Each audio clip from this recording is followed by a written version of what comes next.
Bonjour et bienvenue dans ce premier épisode du podcast Respire, Ressent, Transforme. Je suis vraiment heureuse que vous soyez ici. Ce rendez-vous, c'est un espace pour reprendre son souffle, pour mieux comprendre le corps humain dans toute sa dimension, physique, émotionnelle, énergétique, et pour explorer ensemble comment préserver et optimiser sa santé sur le long terme. À travers ce podcast, je vous propose d'aborder différents sujets liés à l'optimisation de la santé, à la prévention de la maladie et à la compréhension du vivant sous un regard global et cohérent. Car la santé n'est pas un état figé, c'est un mouvement, un équilibre subtil entre le corps, le cœur et l'esprit. Je m'appelle Nadine et à travers ce podcast, je vous invite à respirer, ressentir et transformer avec douceur, conscience et curiosité pour renouer avec votre vitalité naturelle et votre pouvoir de guérison intérieure. Mon parcours, quand le corps dit stop.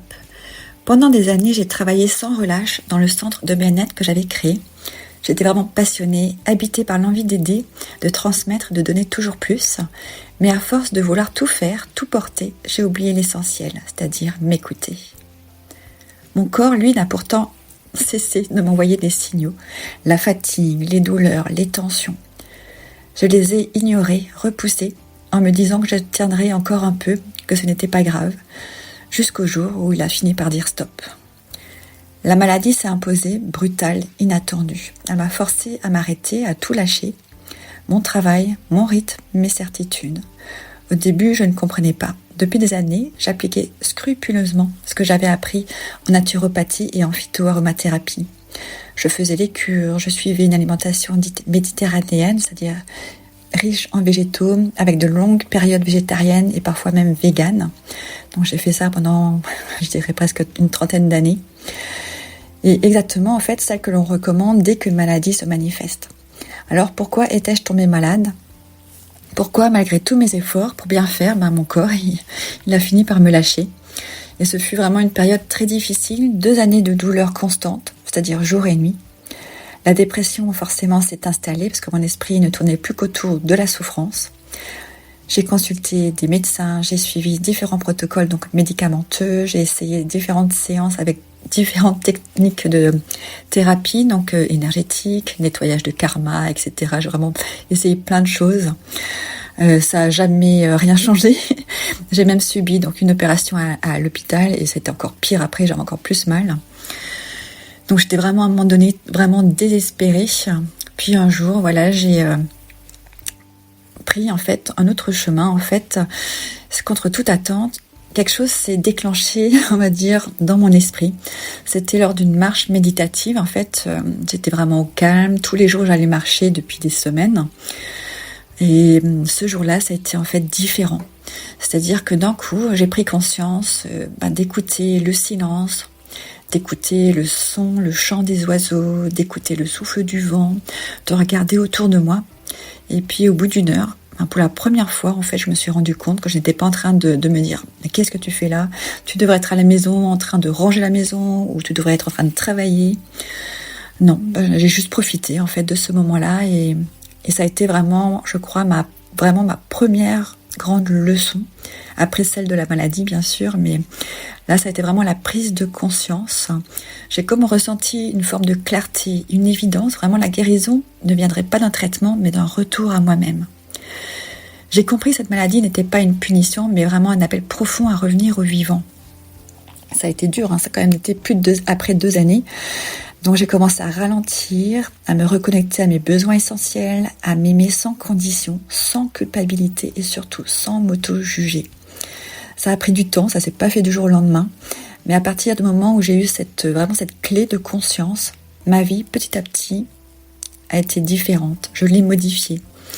Et donc j'ai appris à accueillir ce que je ressentais, à me libérer du regard des autres et à retrouver la joie simple d'être là, dans l'instant présent. Notamment beaucoup dans la nature, c'est ce qui, moi, m'apaise, à écouter le chant des oiseaux, à admirer la beauté d'une fleur, à savourer le silence, le fait d'être seule, sans stresser parce que je me sentais chez moi, je me sentais bien. Et ce fut vraiment le point de départ d'une véritable transformation. Le chemin vers Respire, Ressent, Transforme.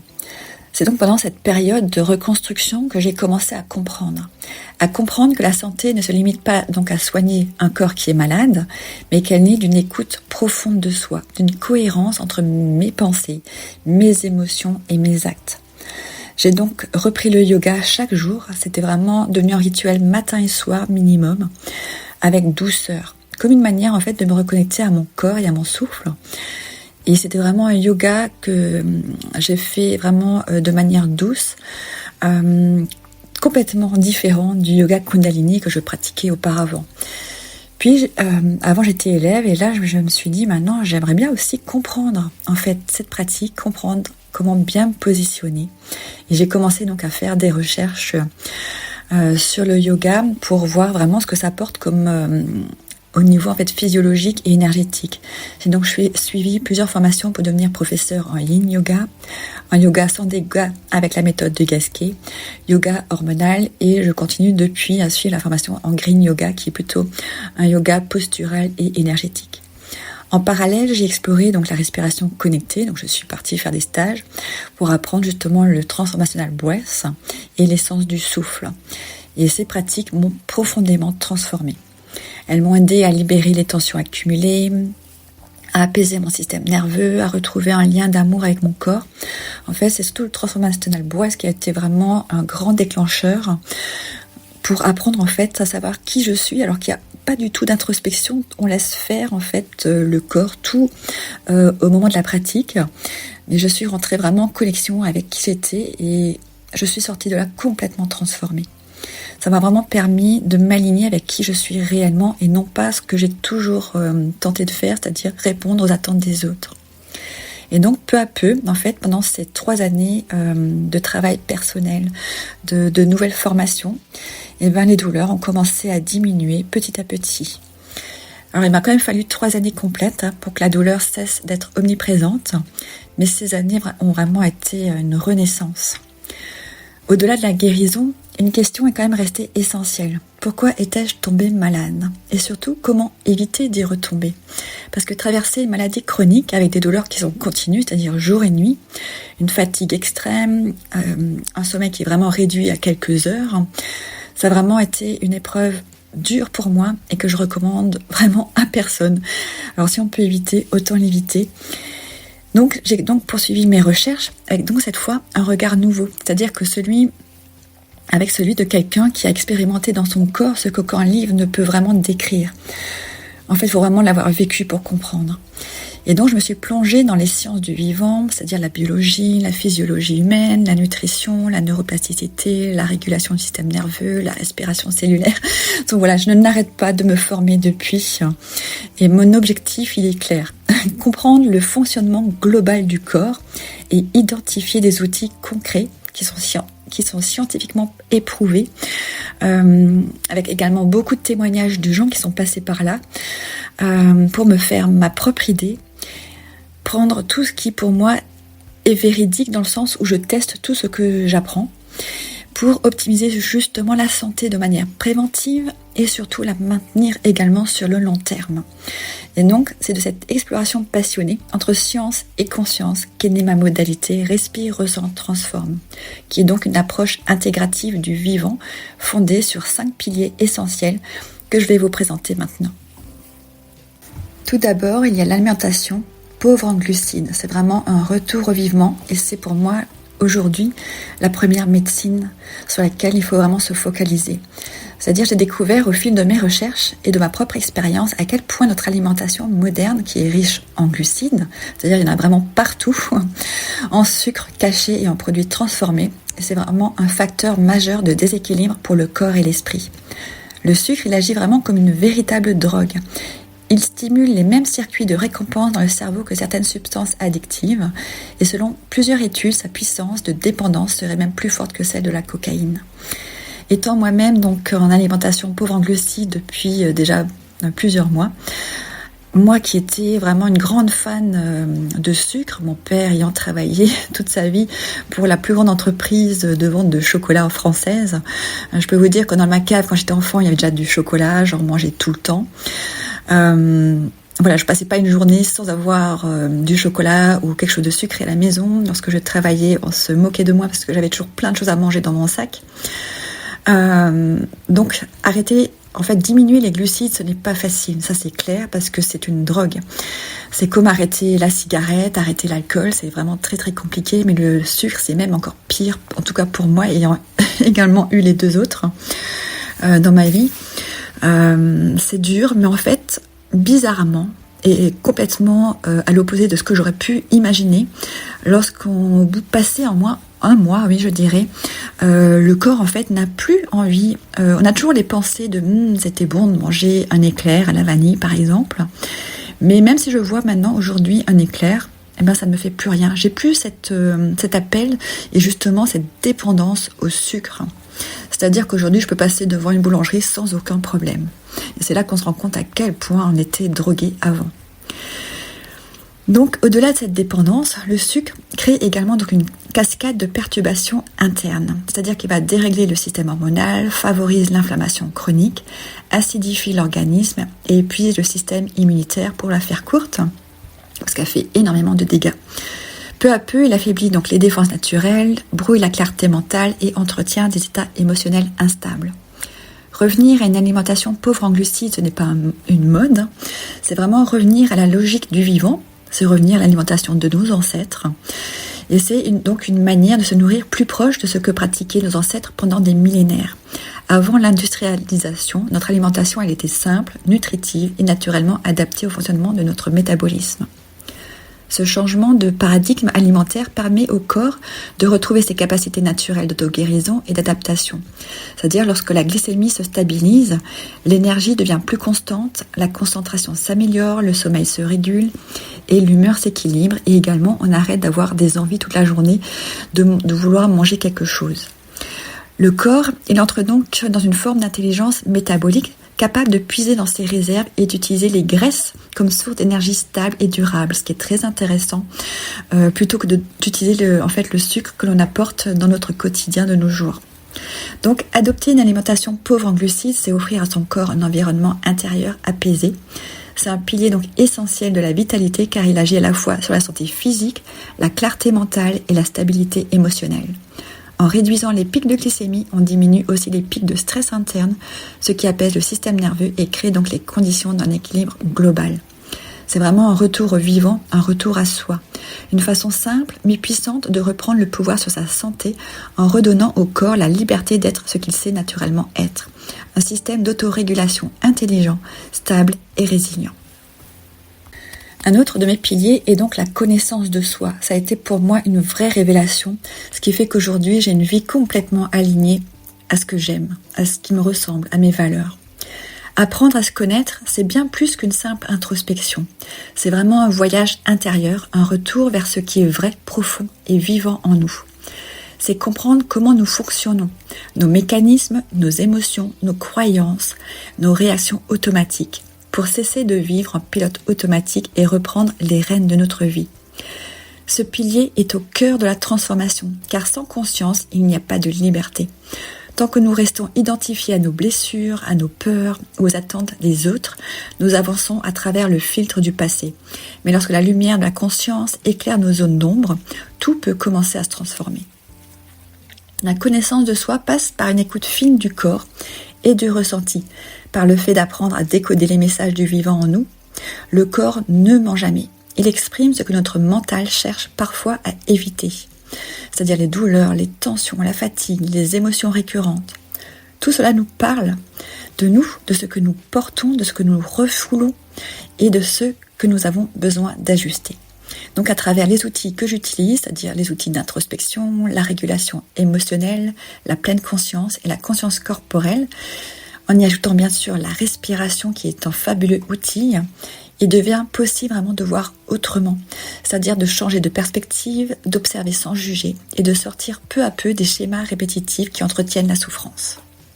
C'est un processus d'apprivoisement, apprendre à accueillir ses émotions sans s'y noyer, à reconnaître ses besoins, à se parler avec bienveillance, c'est aussi oser poser des limites saines, reprendre sa place, retrouver une stabilité intérieure.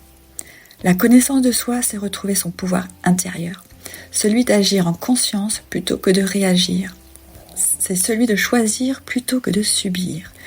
Et surtout, celui d'avancer vers une vie alignée, apaisée, où chaque choix naît d'un espace de clarté et de confiance. C'est un pilier essentiel de Respire, Ressent, Transforme, car toute transformation durable commence ici, dans la rencontre sincère avec soi-même. La respiration transformatrice. La respiration, c'est le fil invisible qui relie toutes les dimensions de notre être. Elle unit le corps, le cœur et l'esprit dans un même mouvement, celui de la vie qui circule. Souvent, nous respirons sans y prêter attention, à peine conscients de ce flux vital qui nous traverse.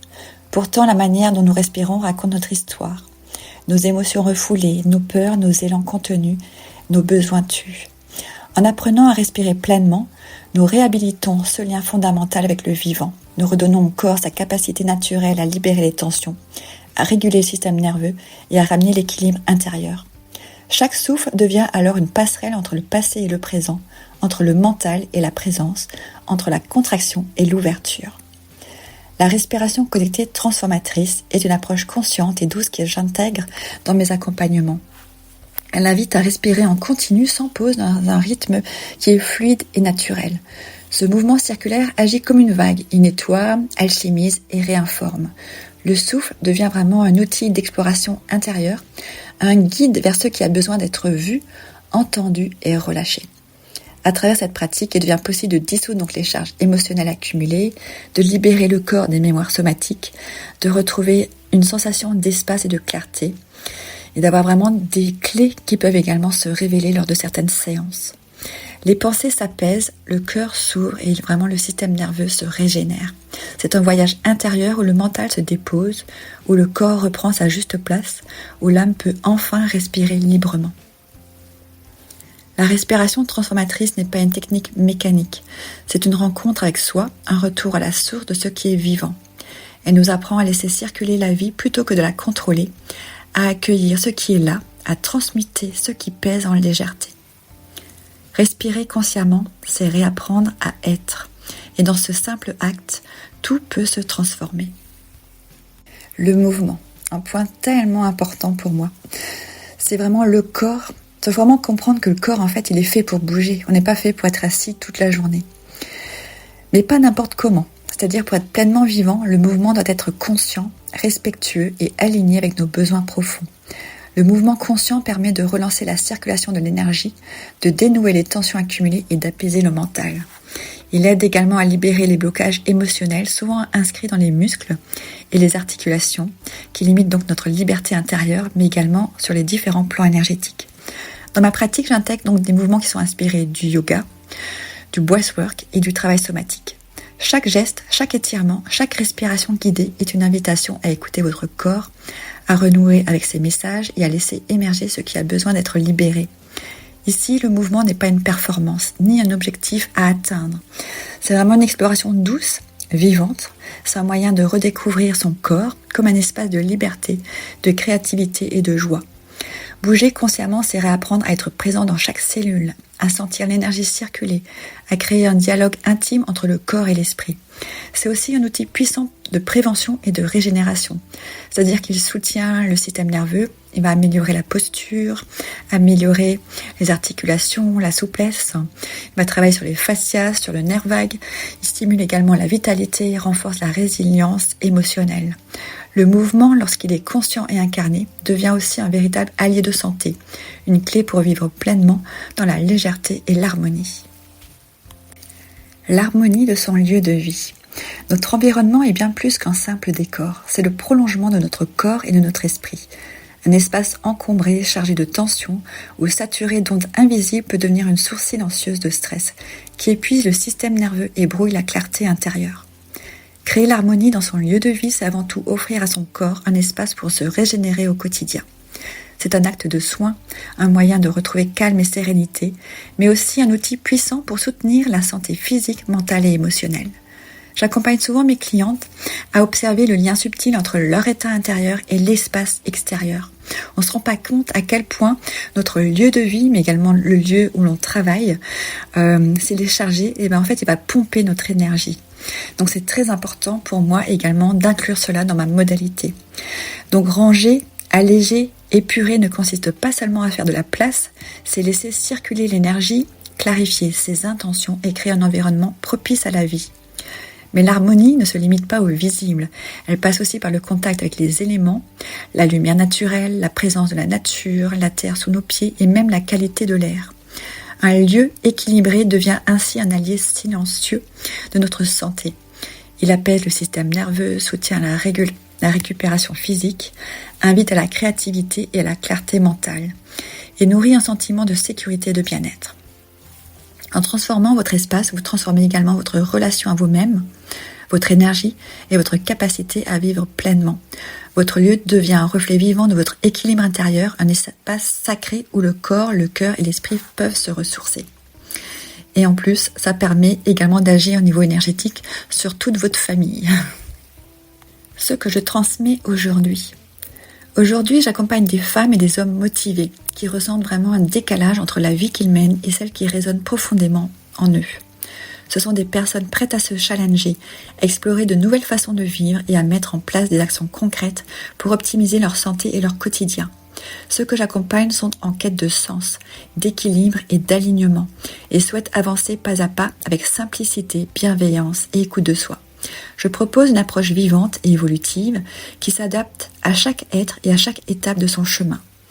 Mon objectif est de leur offrir des outils concrets et éprouvés pour reconnecter le corps, les émotions et l'esprit et créer une vie plus harmonieuse, alignée et durable. Et surtout, n'oublie pas l'objectif principal, c'est prévenir la maladie et optimiser sa santé sur le long terme. Si vous souhaitez débuter ce chemin avec moi, je vous invite à télécharger mon workbook, un guide pratique conçu pour commencer à explorer pas à pas les 5 piliers de la méthode RRT. Il est disponible dans la description ou directement sur mon site. Vous pouvez également découvrir ma chaîne YouTube Respire, Ressens, Transforme où je partage des conseils, des pratiques et des explorations concrètes pour optimiser votre santé et votre bien-être. Enfin, je vous encourage à parcourir les articles de mon blog disponible sur mon site respire-ressens-transforme.fr pour approfondir vos connaissances et trouver des ressources utiles à chaque étape de votre chemin. Merci d'avoir pris ce temps pour m'écouter. Si ces mots résonnent pour vous, je vous invite à vous abonner au podcast, à le partager autour de vous, ça m'aidera énormément à le faire connaître, et à découvrir mon univers sur mon site respire-ressens-transforme.fr. Vous y trouverez des ressources, des accompagnements et des espaces pour expérimenter à votre tour ces transformations. Souvenez-vous, votre corps sait, votre souffle guide, et tout commence par une respiration. À très bientôt pour le prochain épisode.